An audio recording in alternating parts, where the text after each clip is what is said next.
program of Asia Pacific Green Women Network, where I work with Erum from Pakistan Greens, and it's been a real pleasure to kind of listen to what is going on in your region, to exchange and also learn a lot from the ways how you are doing politics, and then also try to see how we can apply any of the good lessons in our European work, because one way or another we also have still a lot of work to do, even on the gender equality.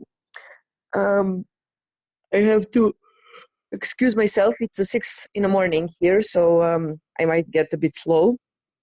But I was imagining over a short presentation in a structural way. What are the different possibilities to enhance and to support women within the Green parties? I will also give you some examples. Feel free to stop me anytime if you have a question or not understanding something. And then maybe at the end we have time for some questions or debate, or some concrete examples from your work, or something where others can learn from you. Would that be possible? Does that sound okay to you? It's fine, Vesna, thank you. Okay, perfect.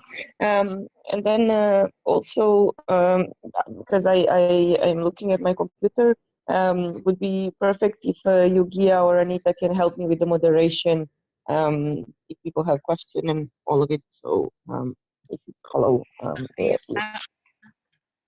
I'll help you. Great, thank you so much.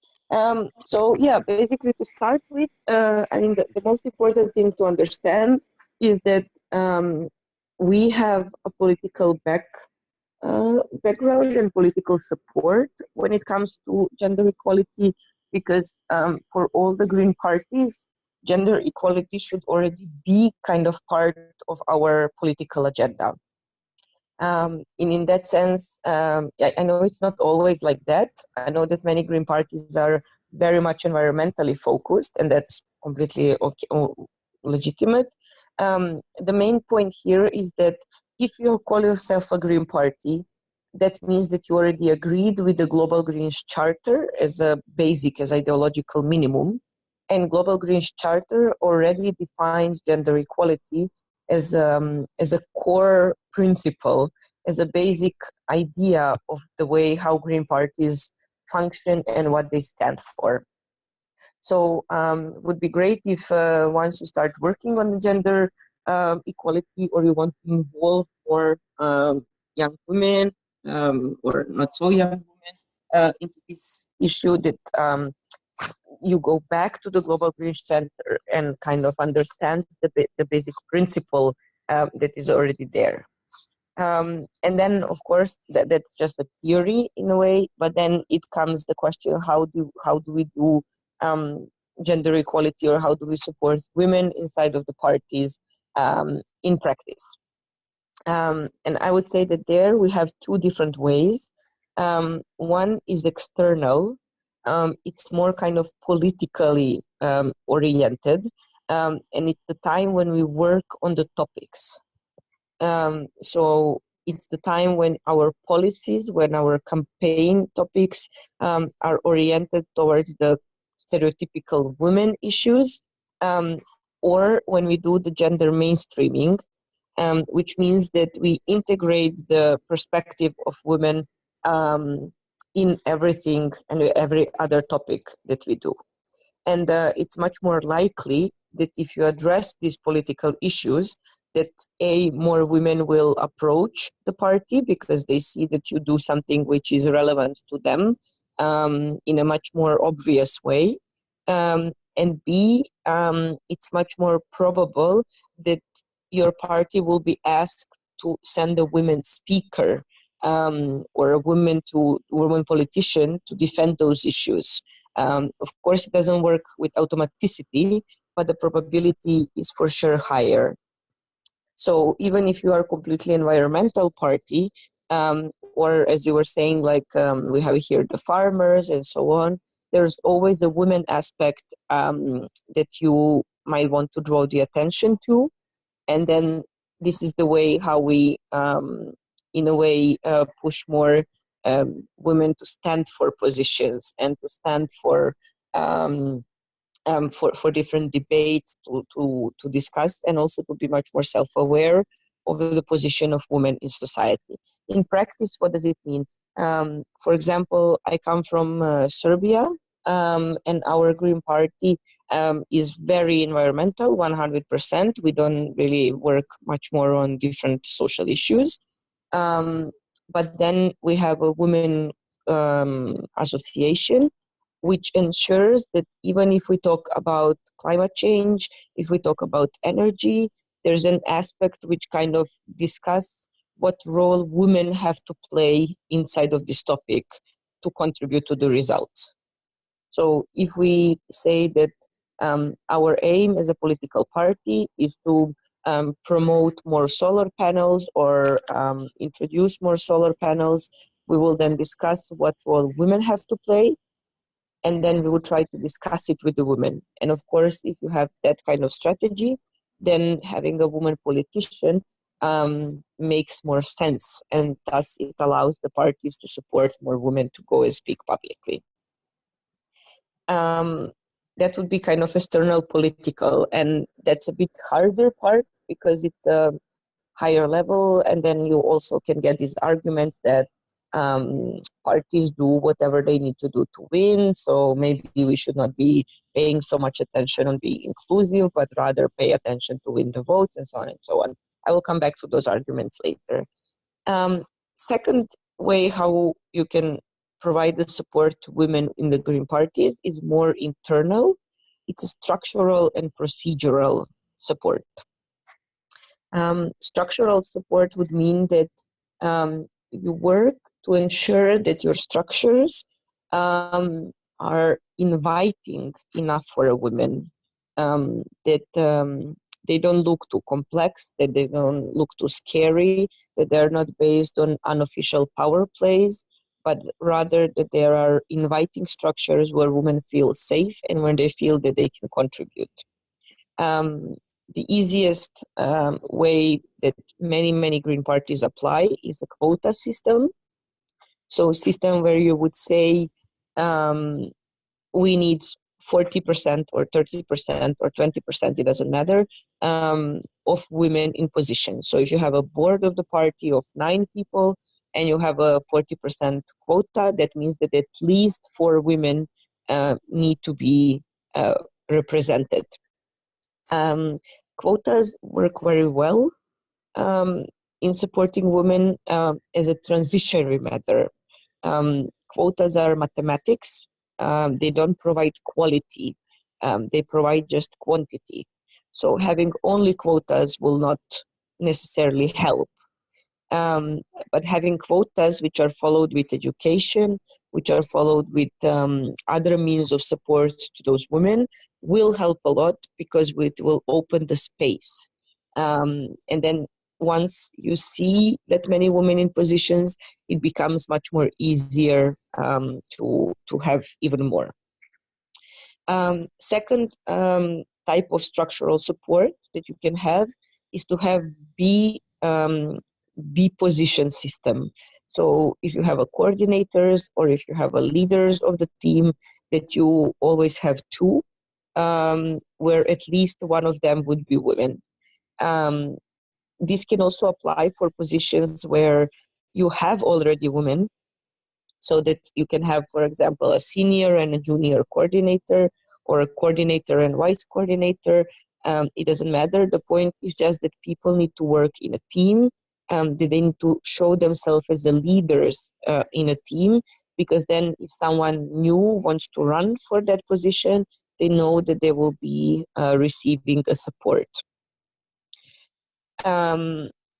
Third method that we have here in many parties is to have a women groups, like a women green association, like your network here, the gender network, where women will be able to, in a safe space, discuss politically how they want to advance in their career, or how they want to take some position to run for the board, or some topics they want to work on.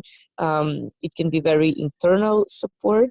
It can be a support where you can discuss further the gender issues. What matters in this context is just that you don't create a body where you lock down women issues.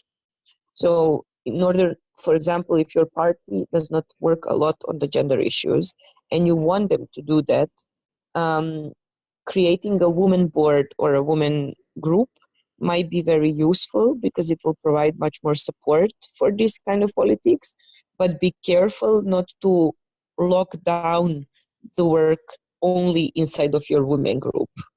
And then maybe the fourth method that some of the European parties use, which I would like to mention, are equality commissions.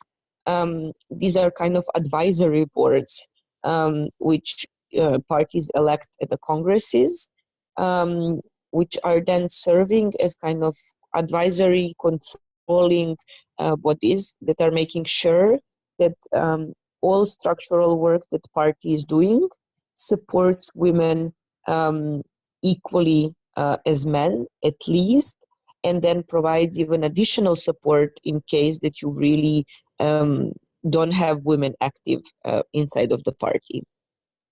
So to sum up, you can have a quota system which enables mathematically more women to be visible, to take the position, to train in leadership. You can have B leadership positions or like 2 leadership positions where women can find support, where they can more easily take over positions because there's already someone to guide them. And it's also important because once you have a visible women leader, it becomes very motivating for other women to say, well, I can do this.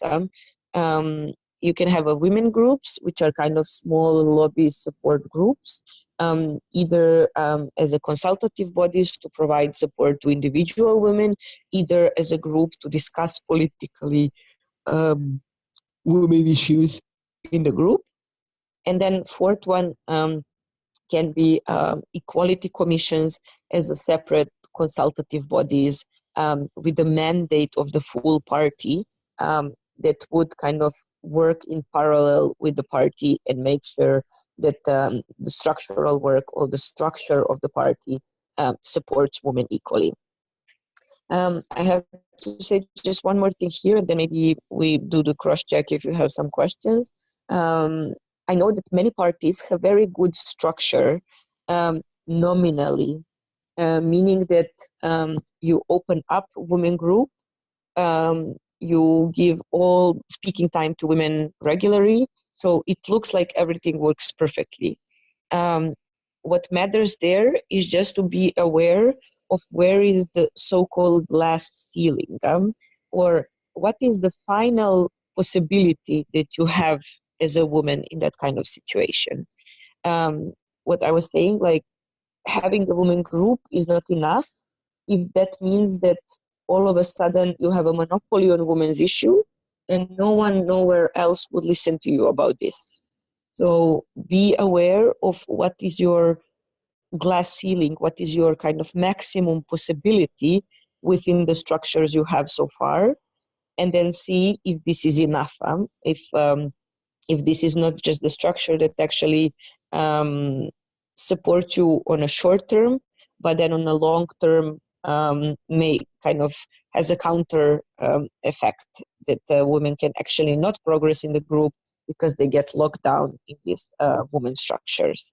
And another important thing when it comes to structures is budget.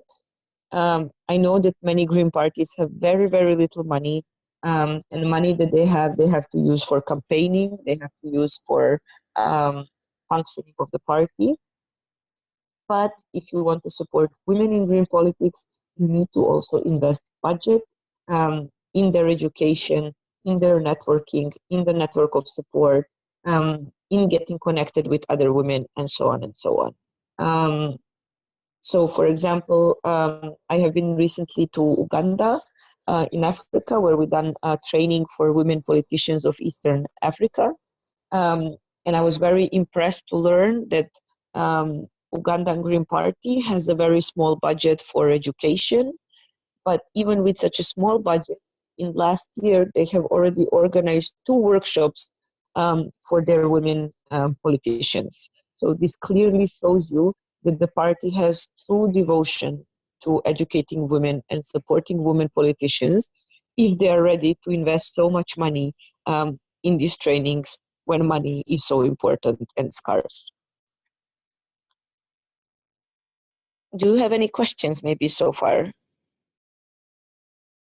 Vesna, can you share a presentation if you have, so that we can read at the same time, if it is there? I can post on Facebook. I don't have a presentation. I can make one.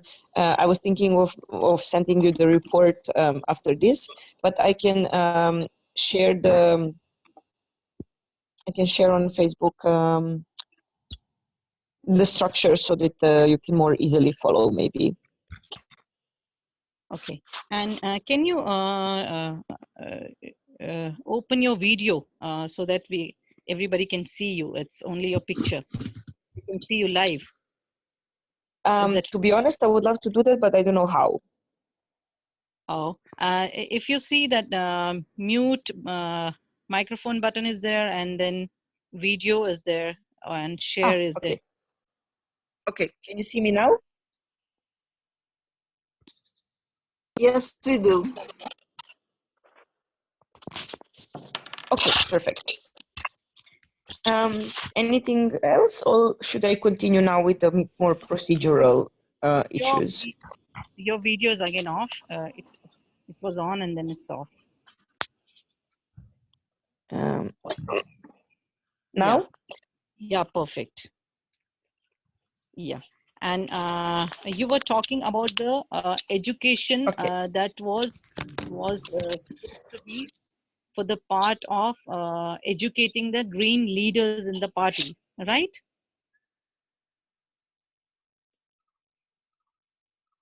Am I audible? Yeah. Yes. Okay. So anybody has a question? Yeah, I am Tina Chauhan from Meerut.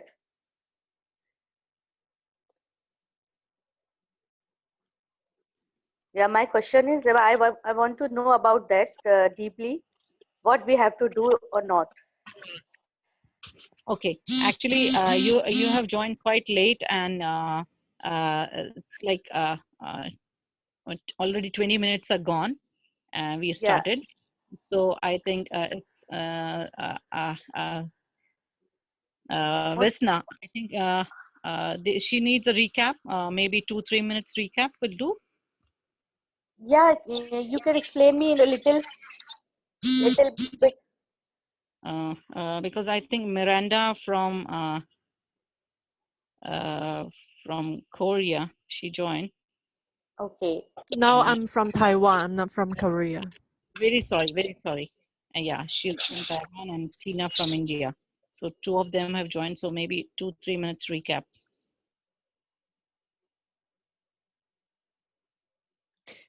Okay. I will quickly go through what we already said and then continue, and then again we do the second round of the questions. So basically I was saying that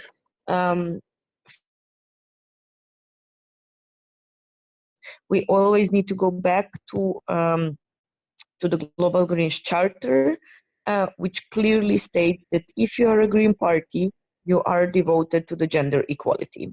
So we can't have this debate on supporting women in politics starting from zero, because this is not a question if we are going to support women or not.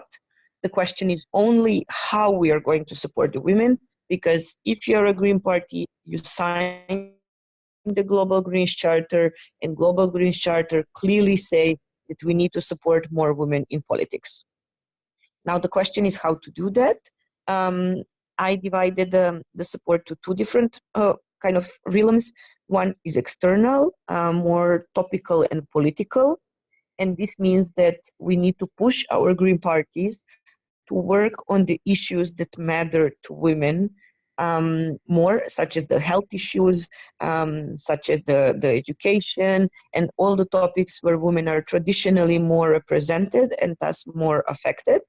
And the other option is to do so-called gender mainstreaming, which means that in every topic we do, we will explore what is the women position within this topic. So if we talk about farming, if we talk about defense, if insecurity, if we talk about terrorism, if we talk about climate change, we will always be aware and always kind of do the research and campaign on what is the women position and what is the women's role in this issue that we are discussing.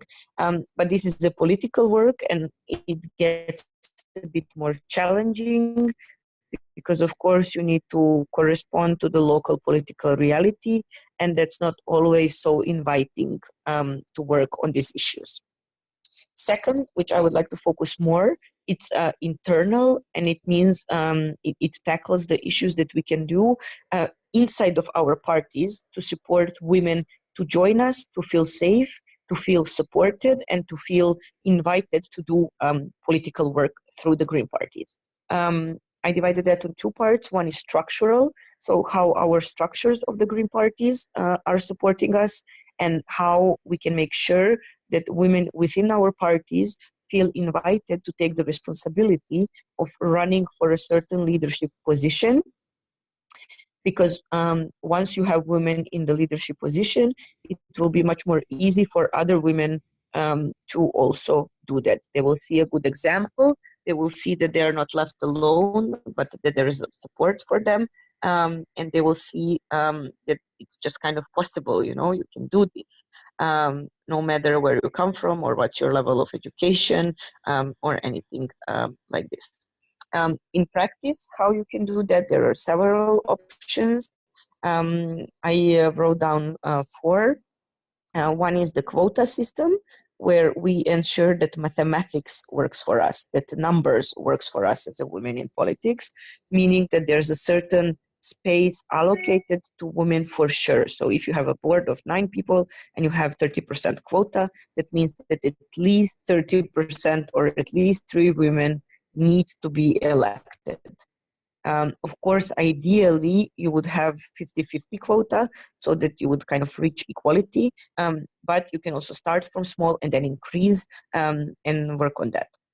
Another method that you can use is co-leadership positions, so that every leadership position you have needs to be doubled so that at least one of them will be a woman, meaning that women will feel safer to run for position because they will already have someone to support them there.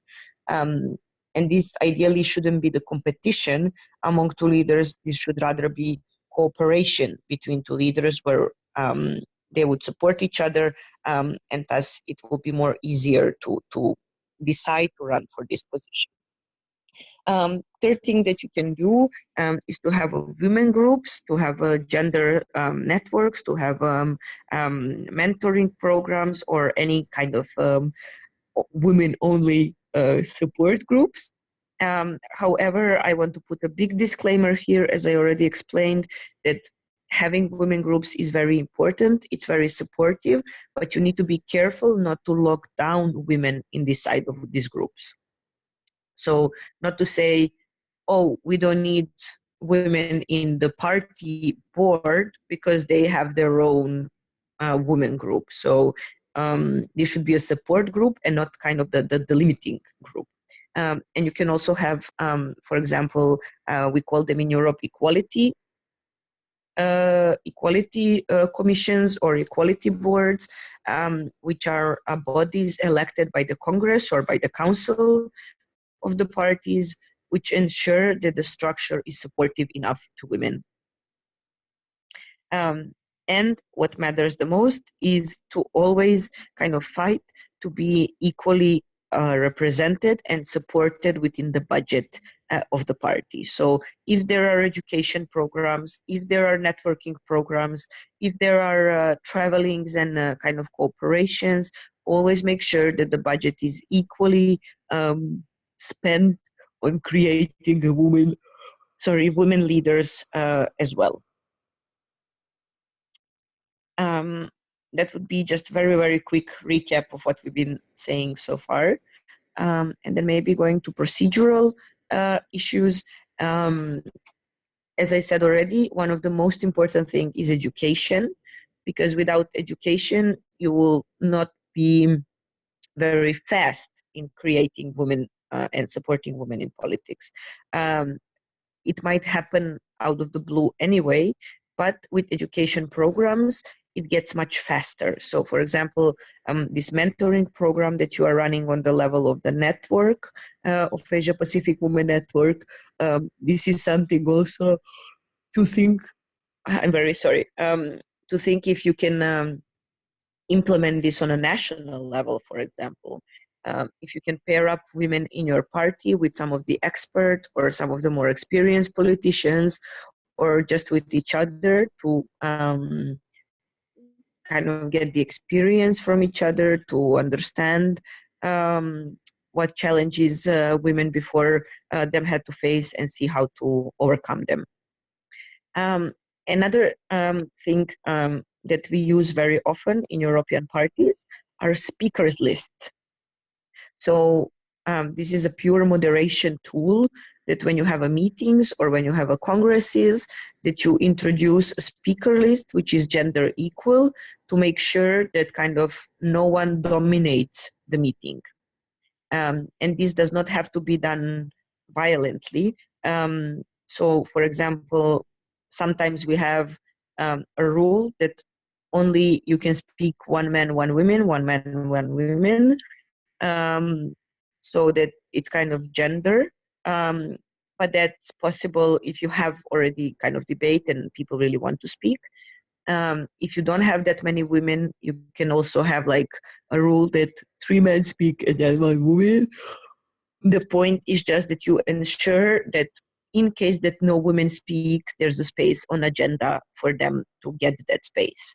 It's not always easy, but it's also, as in the case of quotas, it's a tool that ensures that structure and procedure and mathematics enable the space, so that women at least don't need to fight for the space, but that they can already have that space, and then they have to fight for self-confidence and education and other things, but at least that the space is ensured. Also, we have a priority rule, which says that if the debate is going on and one and only men are speaking, from the moment the woman wants to speak, she gets a priority on speakers list. So even if she was like 5th or 6th or 7th in the line to speak, if only men were speaking until then, women will be automatically first one on the list next time. Another thing to think about is also time. Time is a big issue here in Europe as a feminist issue, as a woman issue, because very often our meetings are in a time which is not good for women, in time when they need to take care of the children, or that it's too late for them to organize them, or that they have simply other obligations, or that they are taking too long. And then if you are a multitasking woman, which most of us are, that you will not be able to join the meetings in all those time. So, I mean, of course, women find the way. So they have meetings at very early morning or late evening, or they bring their children to the meeting, and that's all completely good. But when it comes to the party itself, you should kind of fight to ensure that the timing that party is organizing, the planning, also takes into consideration the specific lifestyle that women have, and then try to accommodate that as much as possible, so that you're not as a woman politician, that you're not automatically eliminated just because it's a time when your children come from home and you need to be at home and you cannot be anywhere else. This, of course, takes, it's not a direct method, but it's something to think about and then maybe improve. And then another procedural thing that kind of matters is to show off the good example, to show off that women in politics matter, that they are important, as that the kind of the focus of the party. What would that mean is that, for example, if in the parties where only men are taking the big positions and the important positions, that at the Congress, even though it would be them to speak, that they would still invite some women to speak, just to show that women are in the politics, and to kind of make sure that women are high on the agenda. As I was telling you, this example from Uganda, where, I mean, the president of the party is man, but he came to women training because he said, you know, this is not only issue for women. Ugandan party, Green Party, will not progress until women progress in the party. So by the fact that the president of the party showed up at the women training just to welcome us and not take any other role, kind of gave importance to that meeting within the other bodies of the party.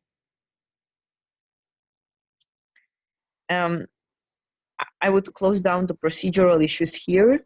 So one will be education for women. Another method you can use is a speakers list, where you will make sure that women speak enough at the party meetings and the party events.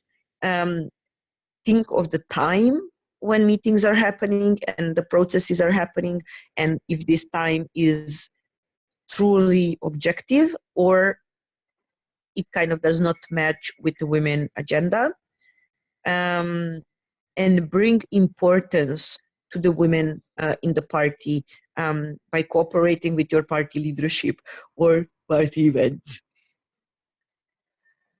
Are there any questions, or should I go to the final point? Yes, we can ask if anybody has any question.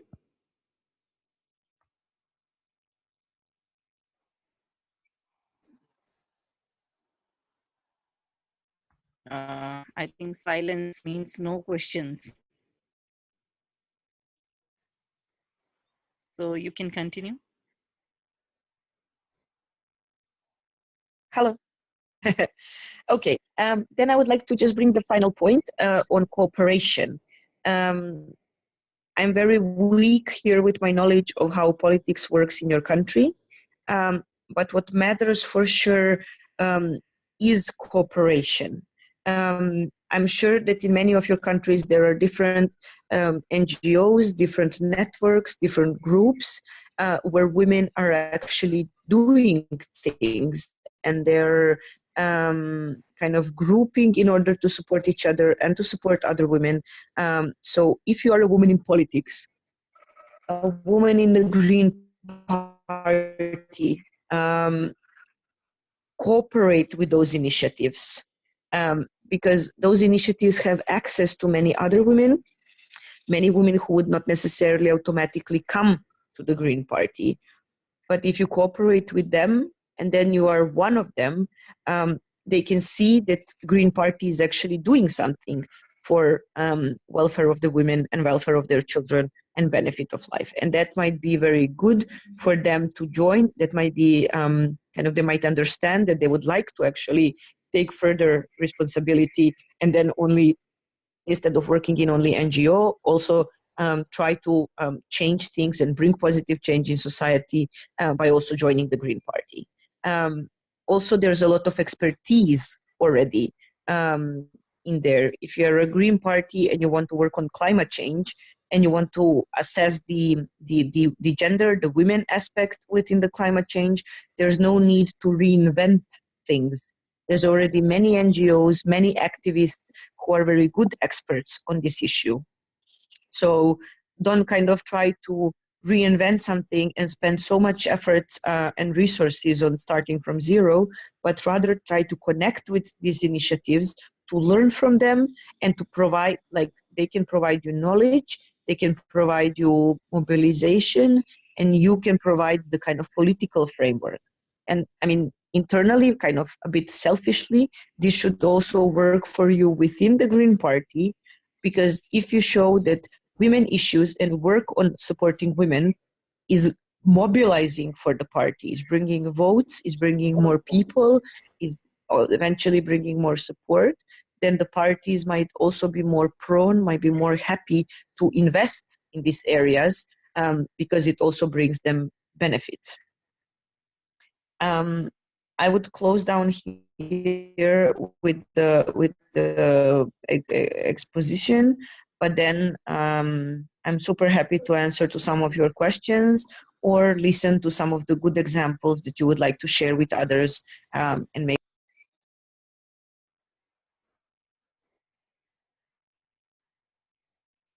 Thank you, Vesna.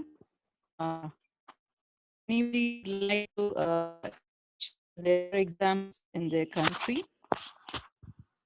or any problem they are facing regarding the gender balance?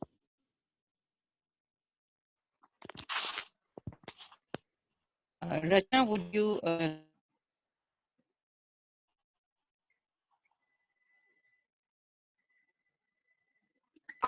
Thank you, Vesna. That's very, very informative. Actually, that's the whole issue that we're handling with the APGF Women's Network Toolkit project. It's on gender equity or gender equality. I do have one particular concern, especially in the Asia Pacific. You know that we are very, very we're very, very restricted because of our traditional customs or culture in Asia Pacific. So whether it's in Southeast Asia or North Asia or South Asia, we do have this problem of having a seemingly patriarch society that brings our men to be leading whatever we're doing. And this is one hindrance to having gender equality in our countries.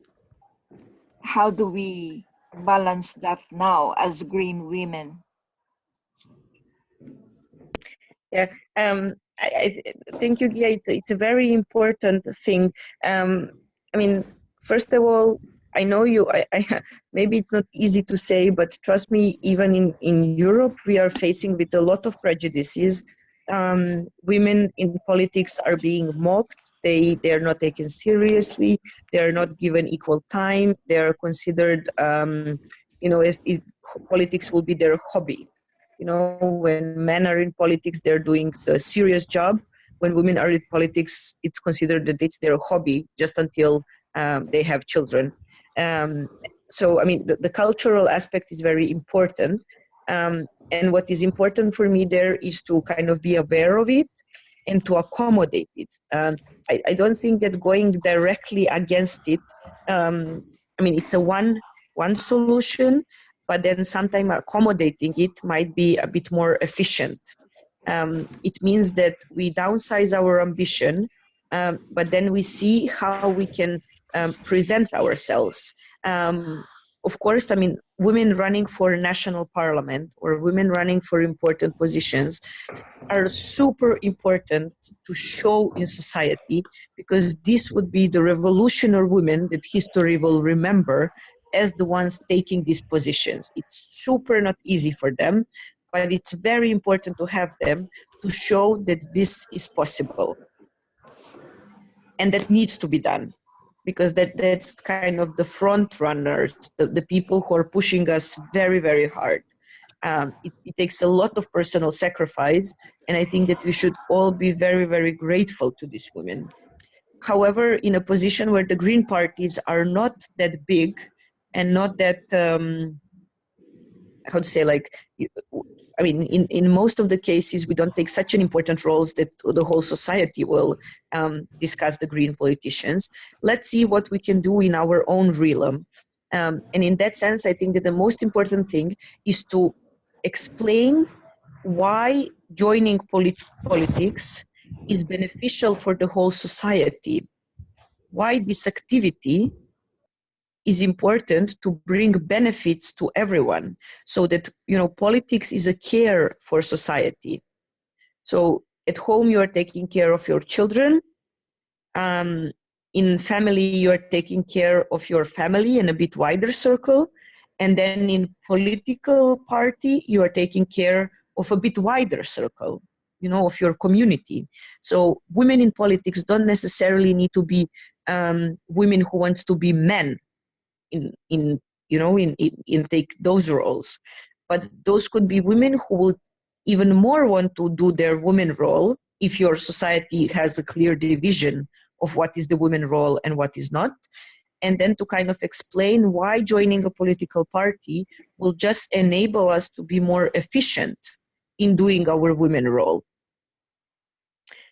That's one example. I mean, I would say it's not a good one, in a sense that that doesn't change the traditional patriarchy, and it doesn't change the traditional roles directly, but it will help, because what we need in that context is to have more women in public space, and we need to have more women that are becoming an example.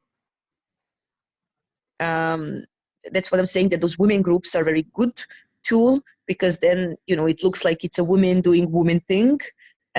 So you might have a bit less resistance, but then also just take it slow. And you can also see where are women gathering. So if political parties are so men dominated and so intimidating, it's very hard for young women to say, okay, I'm going there, now I'm going to be active in this group of men. That doesn't sound probable. It's not plausible. It doesn't sound like it's very inviting. So you might also want to think how to approach the spaces where women are gathering, and how to mobilize in those spaces, because that might become much more safer.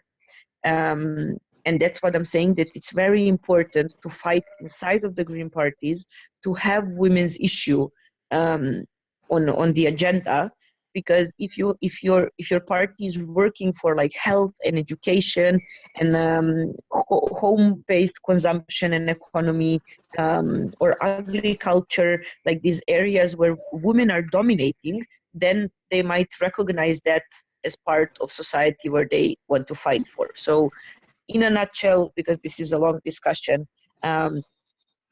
push women which are already there to be more visible, because they will give a good example. It's very hard, it's very personal sacrificing, so provide a lot of support to those women and be very thankful to them. Make sure that that we change the notion of politics, so that politics is not a big man discussing important issues and power play and corruption, but that politics is seen as taking care of a local society. And in that sense, everyone wants to contribute, and everyone should be able to contribute, and try to understand which kind of freedoms women already have, and then work on enlarging those step by step. Not the shock therapy, but kind of step by step enlarging the freedom and the public space that women are taking in traditionally patriarchal societies.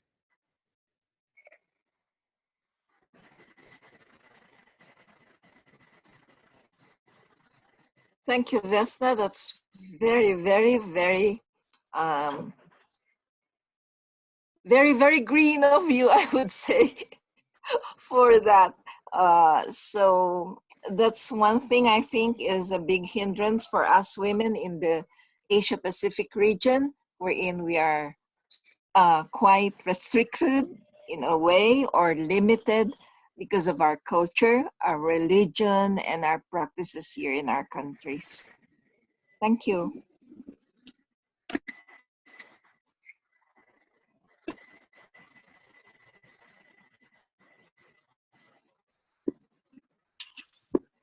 That's wonderful.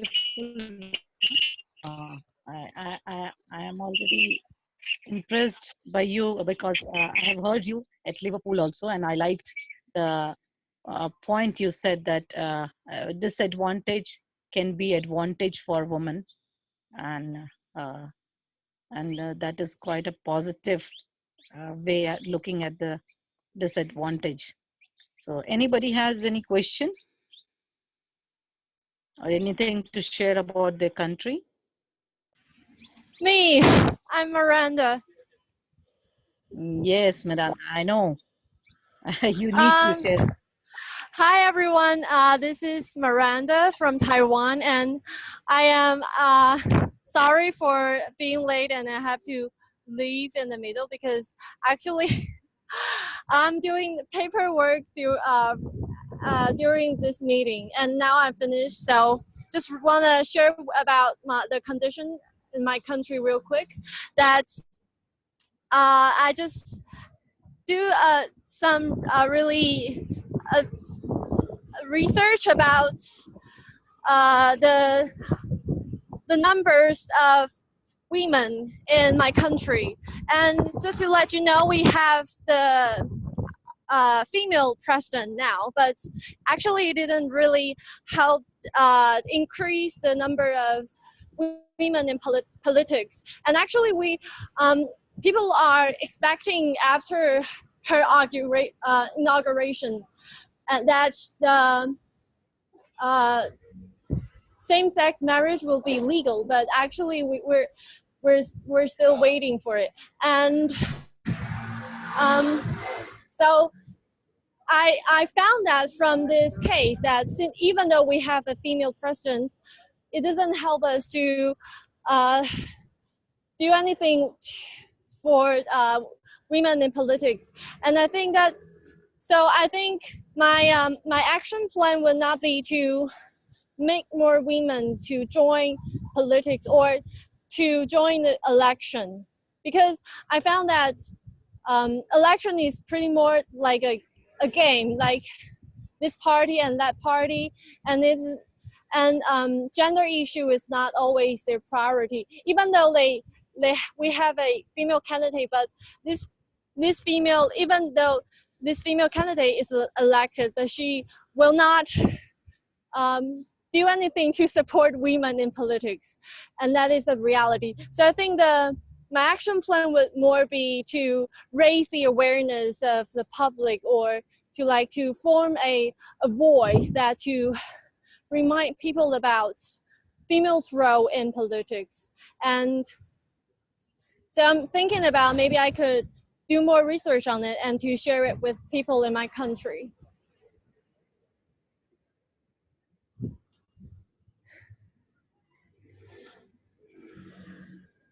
Vesna, would you like to say something about this?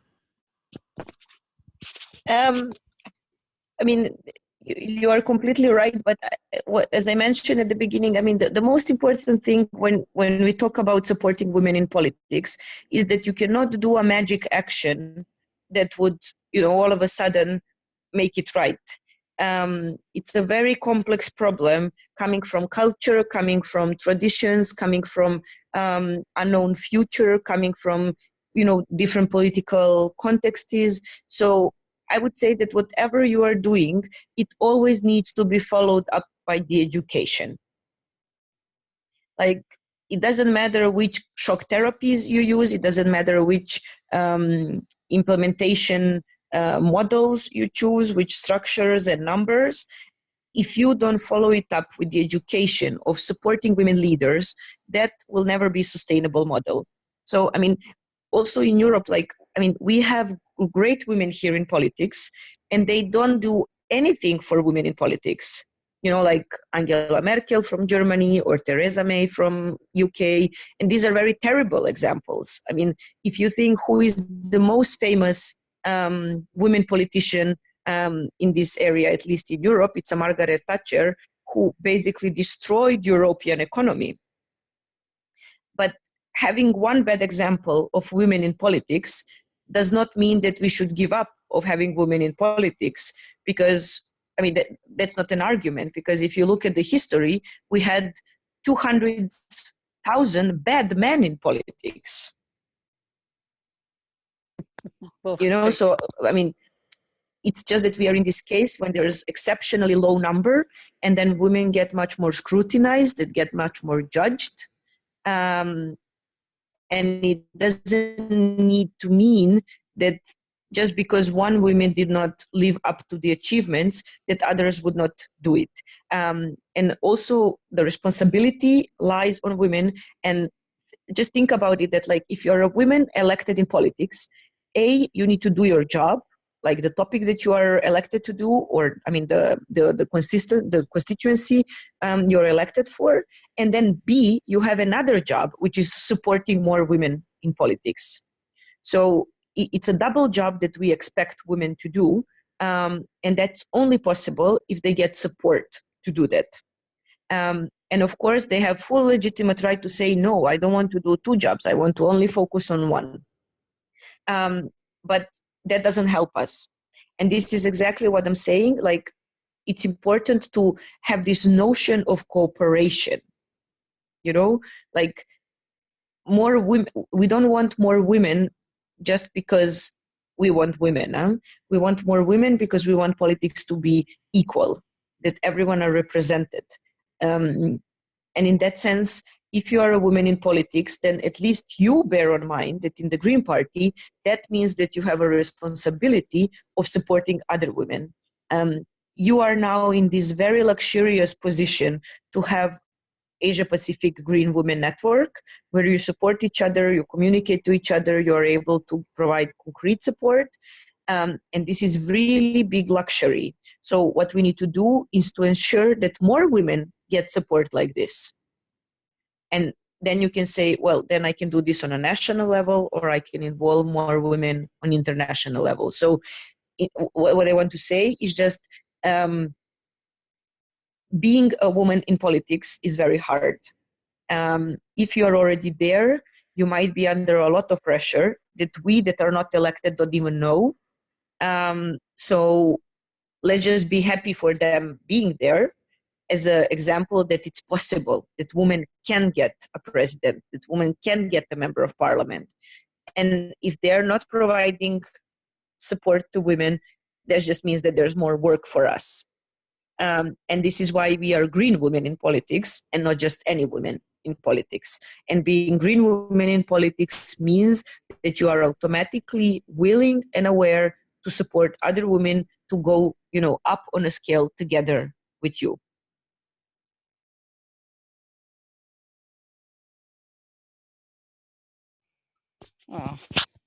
Miranda, sorry, just to add one more thing. I think that Miranda used a very, very important... Hello? Yes, go on. I would just like to add one more thing, that Miranda used a very, very important word, which is a research. It's a very good to have data on how many women are in politics and what happens when women do enter politics and what happens when green women enter politics, because that can provide you additional arguments to show the good benefits of supporting women, and then use that as an argument to do even more common.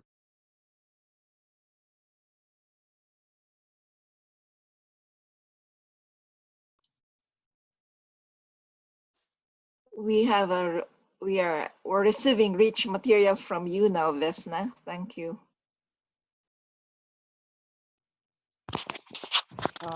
So Miranda, I hope Vesna answered the queries you had in your mind.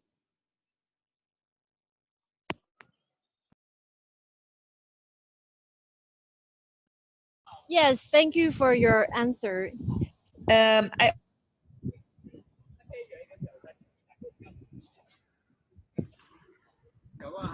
I will send you on Facebook a bit more developed document about what I was talking today. But then if you have any questions in the future, just feel free to contact me and send me email with all your questions, or doubts or whatever, and then I'm still happy to be in touch with you and support you further. Vesna, you can support in the event which was created by Rachna for this webinar, so that we can remain in touch with the topic you're talking. And yes, and I would request others also that they can respond back in the same event, whatever they liked about the webinar. And if they have any questions, we can continue discussing in the same event. And because we have series of webinar, so next month we have speaker from New Zealand, and soon Rachna will broadcast the dates and the time and the topic, and so we can continue discussing the same event in the same the discussion of the topic in the same event. So anybody has any question?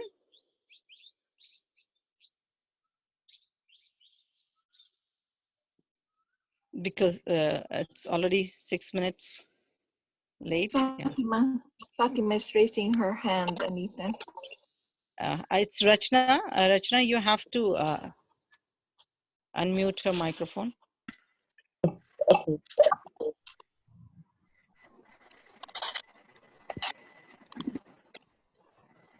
Yes, Fatima.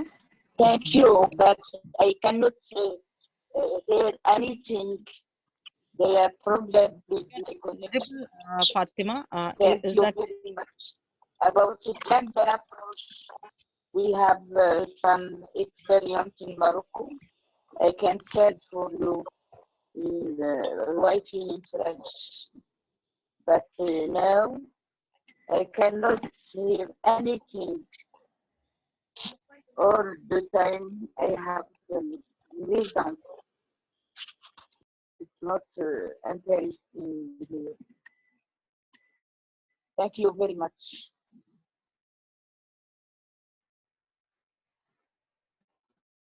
Did you hear her? question? Anita, did you hear her?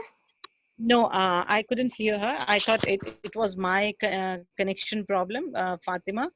You can write in the chat box, and so that Yes.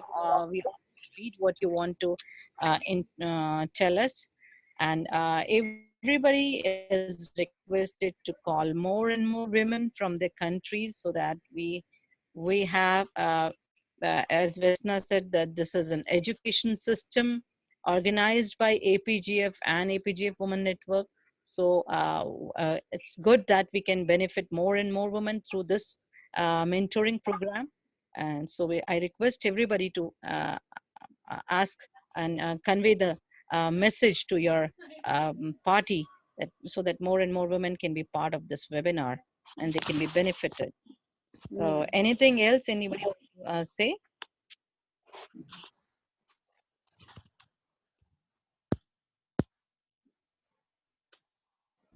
Can I just say one thing? I mean, I would like to thank you all for inviting me, and it's really great to be part of your group, and thank you so much for this good work. Maybe, for example, what's the time of the day now in your region?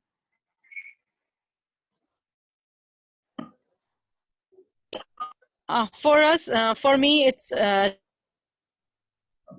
okay, never mind. India. What I wanted to say, for example, Philippines is 1 o'clock in the afternoon. yeah, because for example, what can be one idea is if you already say that women are intimidated by Zoom or not so used on using it, maybe you can try to have a group meeting where one of you will use Zoom and then kind of teach others as well. And then with the next webinar, you know, people will be much more safe in using Zoom as such. So, you know, I mean, if you are, I don't know, in a break for this, of course, I have no clue in which realities you are living at the moment, but let's say that if you are able with the next webinar, try to invite 2 or 3 women to share the phone with you of this webinar, and then, you know, maybe with the third one from now, they feel safe to use it alone. So in that way, you can also, you know, kind of do the pyramidical mobilization yourself, even for these small things like these webinars can contribute. And thank you all once again for inviting me. It was really a pleasure to discuss it with you. That's wonderful idea, Vesna. And you have given so many insights about the women participation and green parties. And I think anybody want to ask or say something?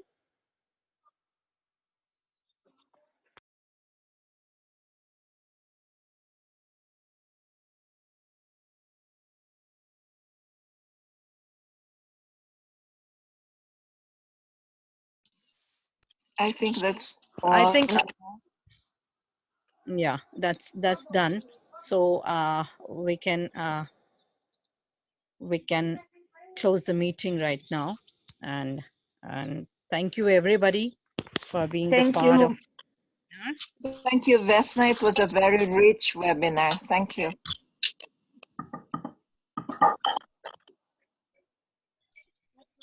Yes, Melinda, I will be there.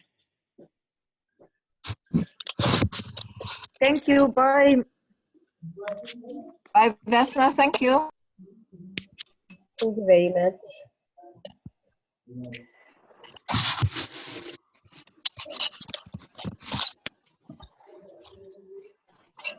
Melinda, we can talk over the Skype. I think this is it is being recorded, so we'll talk there. All right. Oh, but I did not download Skype on my phone. I downloaded Zoom. Okay. So maybe But what I want to tell you, maybe I think I don't mind to let the others know. So no, Melinda, this will be uploaded on the website. oh. Okay, we can do is post the recording, I guess. So, or do Yeah. you want another link to connect with you too?